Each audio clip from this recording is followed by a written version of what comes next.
millions of students in the United States go to schools with police officers present. The officers are known as School Resource Officers, or SROs. They are meant to keep schools and students safe. Police in schools date back to the late 1940s, but school shootings, including the 1999 shooting at Columbine High School and the Sandy Hook Elementary School shooting in 2012, led to more policing of students. Between 2006 and 2018, the number of schools with at least one SRO increased from 42% to 61%, says the organization the Center for Public Integrity. But with more officers, students have become more likely to have interactions with law enforcement, which could result in arrest and possible criminal charges. Federal funding is available for schools that want to hire police. But following the 2020 murder of George Floyd by a police officer in Minneapolis, Minnesota, cities and states started to rethink their ideas of policing, and policing in schools. Many school districts around the country either defunded or totally removed SRO programs. Los Angeles, the nation's second largest school district, cut its SRO budget by 1/3. Chicago, the third largest, cut it by more than half. Other districts fully ended their agreements with police departments.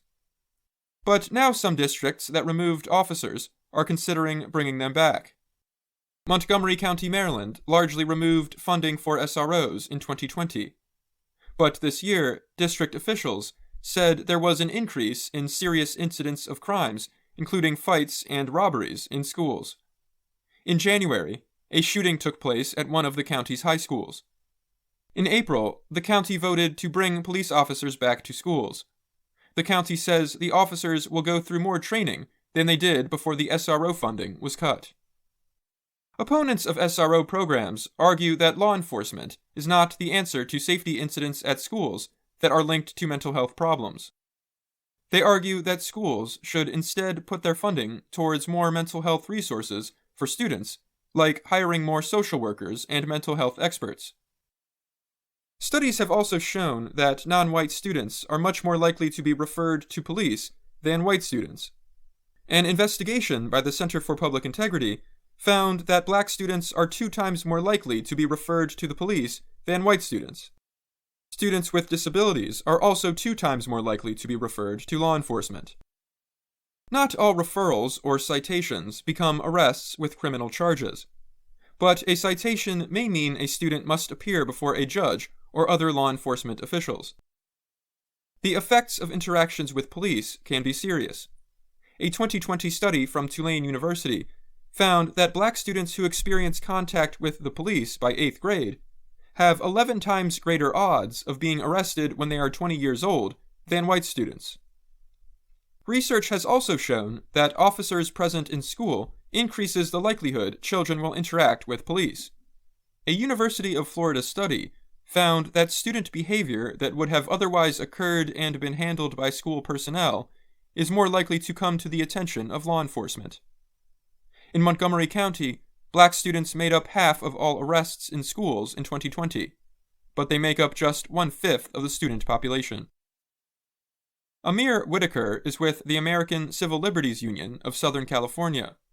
He told the Los Angeles Times last year that the fight to remove school police is part of the fight for racial justice. Some districts have found that removing officers from schools may lead to more safety problems. Alexandria, Virginia decided to remove SROs from city schools in July 2021. The city also voted to redirect funding for SROs to mental health services. But after several incidents involving students and guns, the city changed its decision just 3 months later. This year, the city council voted to fund the SRO program through 2023.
Hi, thank you for watching.